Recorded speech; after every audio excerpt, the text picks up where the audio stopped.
KSKA. Know the sport? Know the athlete. What you need to know. What you want to know. My name is Janice. I'm one of the hosts, and my name is Mario. And for today's segment, we have a very special guest, the only female Filipino Olympic medalist, a silver medalist in the 2016 Rio, Hidilyn Diaz. Hidilyn Diaz.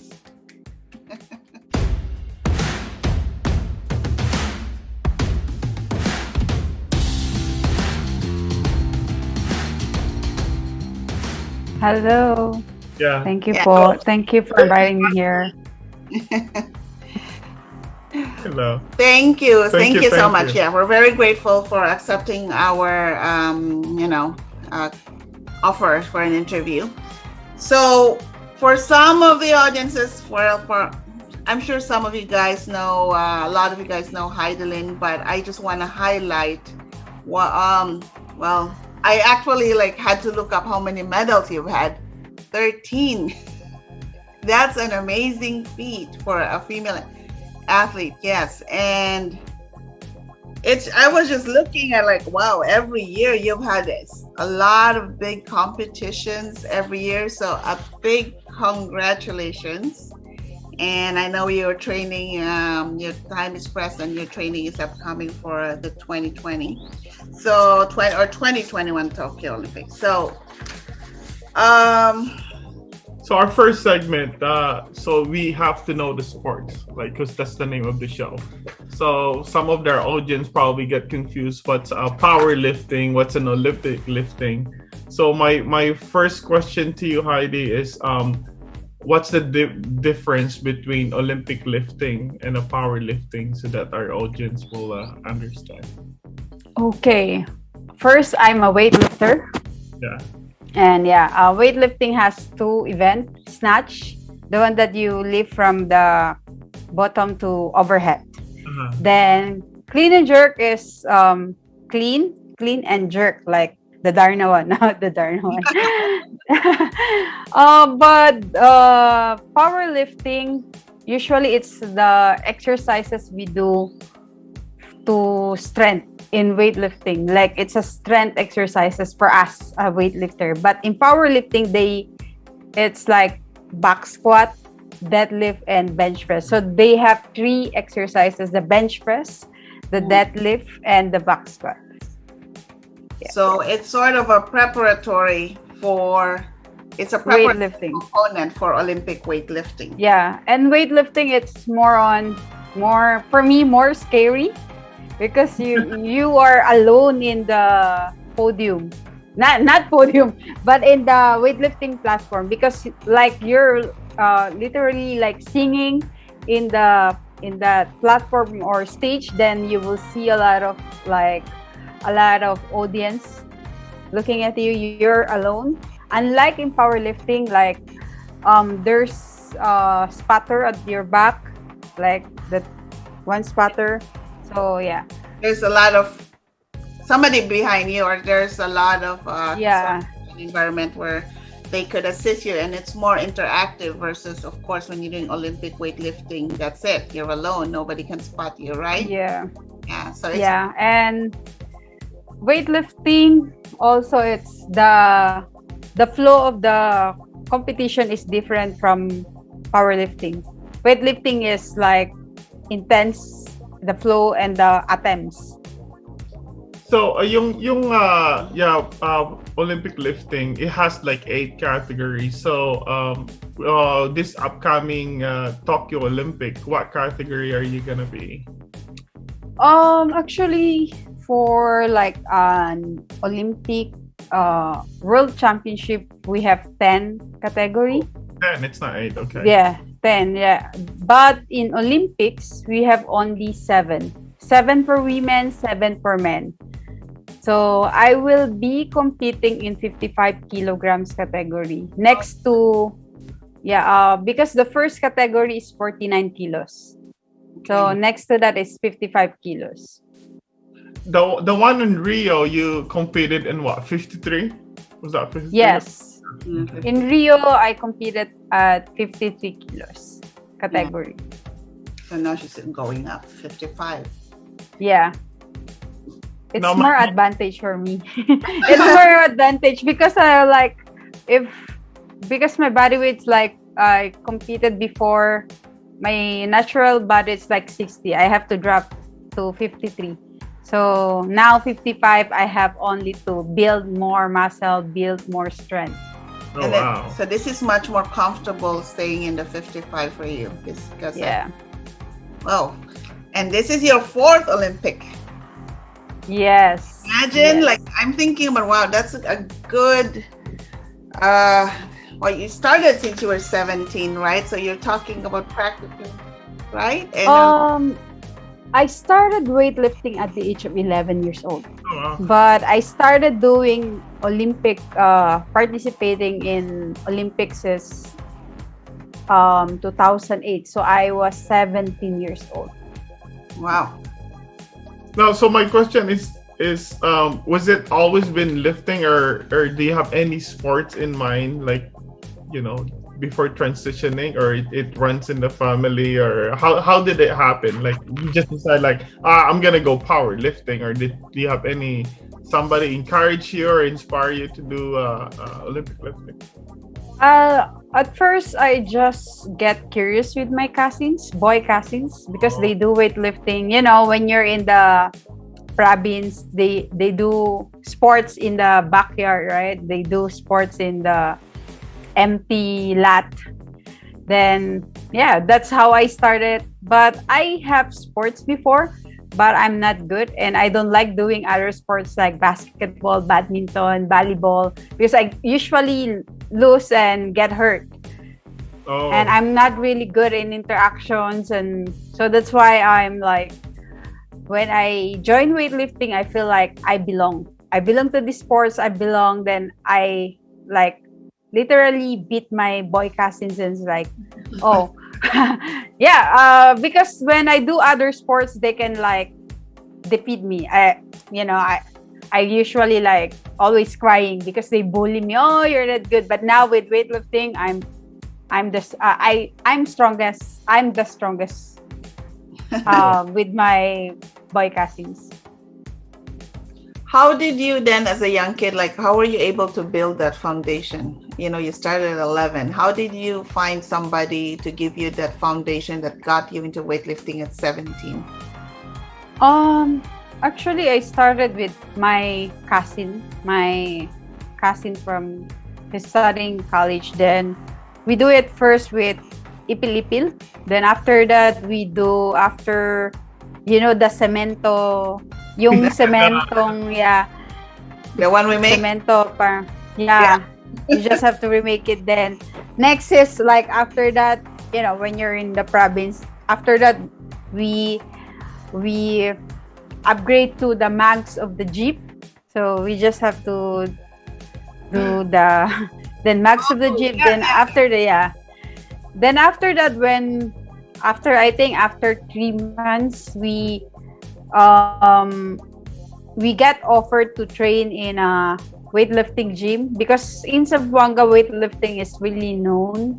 So we got an offer to train there. So yeah, we travel like 2 rides going there, but yeah, be able to train well there. And we had a scholarship, yeah, in school. Then of course representing Zamboanga, and then after representing Zamboanga, when Philippine National Club or National Federation discovered me, I was able to be in national team. After that, at the age of 13 years old, I was already in national team and representing Philippines in Asian Championship. Then after that, 2005, I do SEA Games. That's my first SEA Games, 5th over 5th. Then after SEA Games, 2006, Asian Games, 2007, SEA Games, that's my first medal. Then 2007, I was able to compete. That's my first Olympics, 2008. Wow. 13 years old. You really make a good case as to what, you know, for teenagers, because there's always that debate about how early should teenagers specialize in sports? Right? Because there's always that should adolescents stick to one sport early on? Because, you know, the studies say that if you were to have a teenager, don't have them specialize until, like, try to have them do multiple sports until they're 14 to kind of avoid the injuries.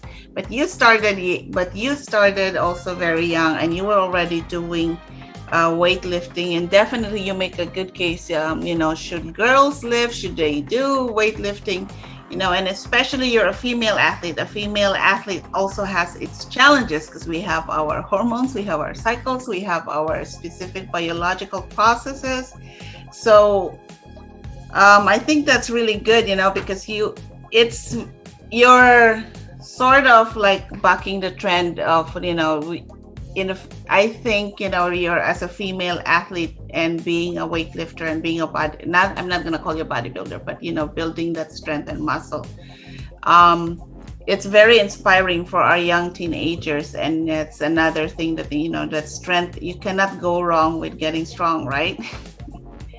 Yeah. So really important.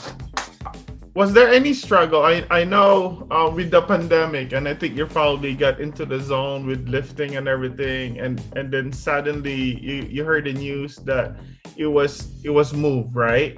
Was there any changes on the training likewise with the team? Right now we are in Malaysia. Actually, we're planning to stay here for 2 months only, preparing for Asian Championship. Yeah, then after that they canceled, and we're just like, I decided to compete for Colombia. 2 days before we go to Colombia I just need to compete to qualify. Then 2 days before we go to Colombia, suddenly Malaysia and the whole world said they will do the lockdown. So all the borders are closed, and we're like, what? We don't know where to stay, where to train. Of course, as an athlete, my main concern is how will my training will be, right? Yeah. And the anxiety is so high, and that time we just trained for 3 months, I think, in condominium. Wow. So all throughout, was there any phase that you guys just did a lot of maintenance before getting back to that intensity of the competition, or? Building up. Of course, I think the time are like, of course, before the Asian Championship, my peak is really here already. I really want to qualify, but suddenly it's like going down. Then, good thing, we able to maintain doing some exercise in condominium. We're able to borrow plates. At first there's none, but we just have to be more creative, productive, you know, because it's like if I don't train or move, I will be more like I cannot go back. It's hard to go back, especially with you're in the peak, you're an elite athlete, then you don't have training. It's hard. So it's better to move and, you know, doing some small exercises. And so what is, now that, you know, being in Malaysia, what we wanted to ask, what does a typical day-to-day routine for you is like right now as you are building up to the Tokyo Olympics? My typical day right now, actually I changed my routine. Right now, when I wake up, I have to like do breathing exercise, balancing exercise, like the yoga thing, like for 2 minutes, then weigh in.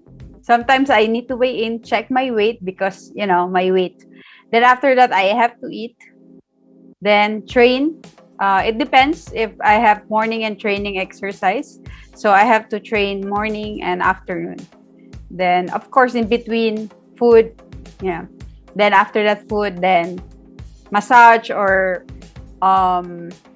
massage and stretching from my coaches. Then after that, sleep.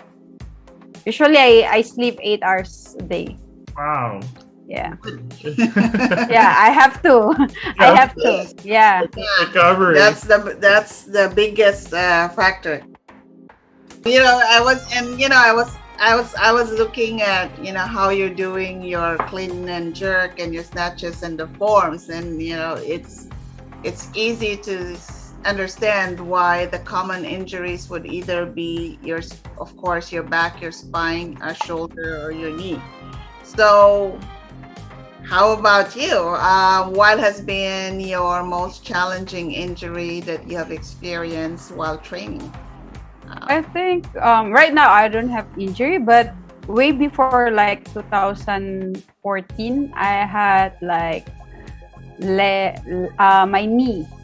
I had a left knee injury, and that's the time like I almost want to quit in weightlifting, because if you have injury, you know that the athlete cannot perform well. The performance is so low, and physically, mentally, emotionally, you are drained when you get injury. And for me, it's that. But that time when I got injury, it opens my mind with orthopedics.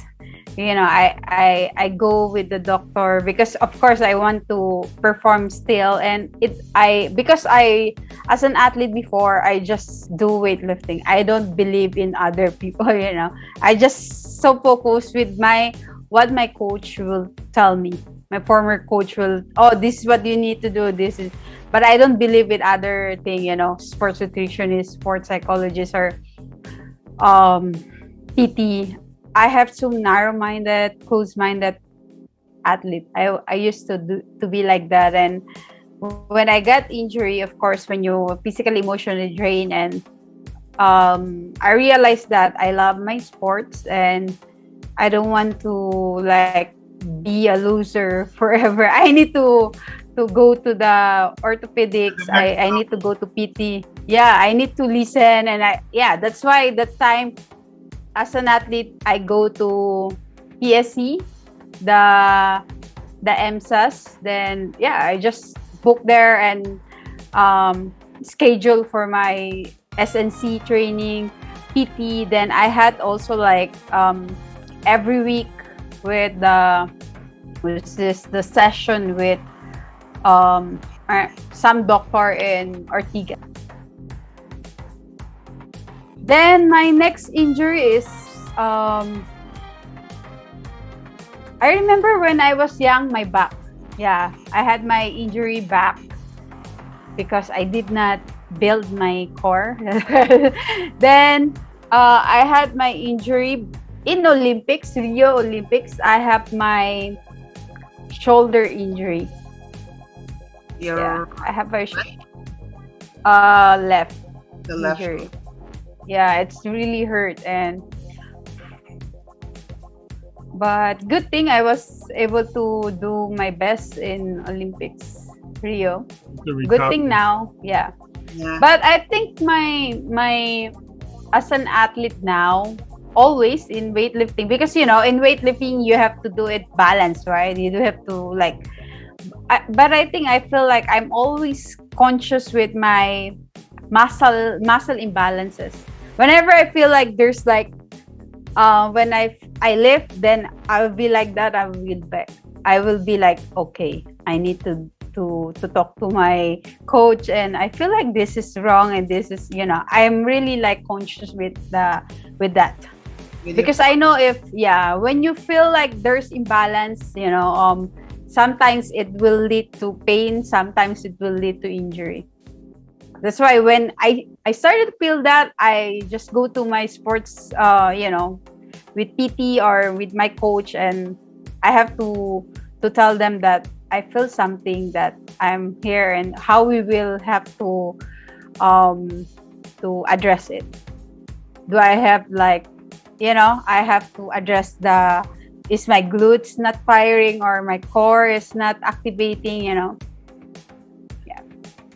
Well, as they say, an injury, I think it was one of the PTs that wrote a book. I think they called it The Gift of Injury, because an injury actually exposes whatever it is where the weakest link is in your body. And then that actually helps you build up so that when you recover, you are actually much more prepared for that sport, right? So for you, from all of these injuries, what was the biggest?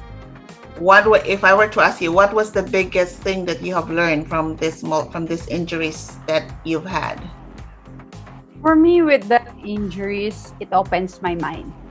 It opens my mind that, I cannot do it alone. I need people. I need that, like, people na will tell me what to do and what to, to address the problem. It's not like, it opens my mind as well that, there are people that would help me. Takes a village, And right? it takes a village. Yeah. Yeah. One thing I want to ask, okay. In your training, how much of your training, how much percentage of your training do you spend on flexibility or a stretching kind of routine? What is, like, if you were to say, if you train for 6 hours, how many hours do you spend a day just on that alone? For me, really, it's like, before training, my Chinese coach will always like tell me like the time, because I usually like do more stretching, foam rolling, because I know that that's what I need. I need that I need the warm up, I need the stretching, I need the foam rolling, then weightlifting. Then after that, I have to do still stretching and foam rolling. Yeah, after, because like, yes, it's a boring stuff, but that's what I need. If I don't do it, tomorrow my body is really like complaining.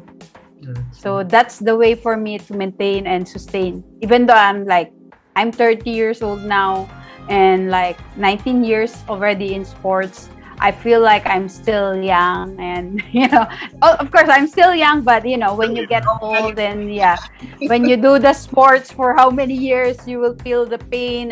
But I think I grow more, I grow as an athlete by learning these things. That's why I always telling the kids that you have to stretch, you have to, after training, or else you will get like, that the muscle you will be more tight, more prone to injury. But kids like wants the easiest thing. So during your recovery, what was the what helped you the most? Like in your recovery, what would you think helped you the most? For me now, I think everything helps me. I need the strengthening, I need the mobility, I need the stretching. I need it. I need the mobility exercises, especially if I feel some pain in my knee, if I feel some, hips, my hips is so tight, I need to do it. It's not like only like the most important thing. Everything is important. So now you've matured, and then you start trusting the people around you, and then you're incorporating all those flexibility in line with the nutrition and everything. Yeah, and that works out. I do coach an athlete. Most of my athletes, I tell them it's the biggest important, for building out for a competition is pre-rehab.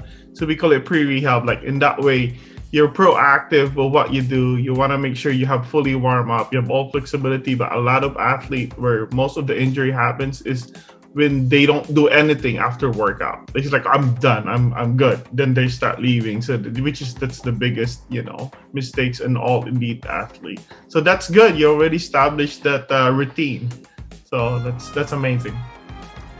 Now, okay. So if I were an up and coming and I want to go to weightlifting, what are your top 3 must advice? My top advice, if you're new in weightlifting, start first with PVC pipe, or do the basic foundation first before you do the lifting weight, heavy lifting weight. First, you have to know first the technique and the basic and the foundation of weightlifting. So usually we ask our athlete with rapid questions, but since you're the weightlifter, we're gonna change it to a snatch question. So snatch question is like one of the techniques that you do. So snatch questions are like rapid questions. We let you choose which one, and then what would be the best answer. So first one for food. So quick question would be, which one do you like, balot or chicharon? None of the above. Your nutrition probably was like none. None, but balot and chicharon gano. Pwede both. I think balot. Okay, all right. Mais or kamote? Kamote.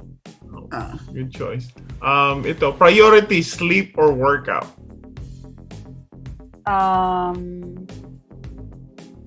Mahirap. Pero, kasi weightlifter ako eh. Workout. Pero tulog kailangan. Yeah. Yeah. Okay. I need to learn that kasi yung tulog ko, it's not on par. So, ito, music naman. This is funny because actually yung music na first na we're trying to give it to you, and they said, "Oh, I don't think she knows that, so we have to change it." So it's either Ben Ben or Moira. Or Moira. Moira? Moira. Moira. There you go. Do you mind if we ask you if we could give a message to our up-and-coming physical therapist or physical therapists who are interested in pursuing sports specialization? Sa lahat ng mga physical therapists na gustong humawag or ng atleta, siguro mas lalo nating iintindihin lalo ang sports. Then, para mas lalong gumaling as a physical therapist, intindihin ang sports.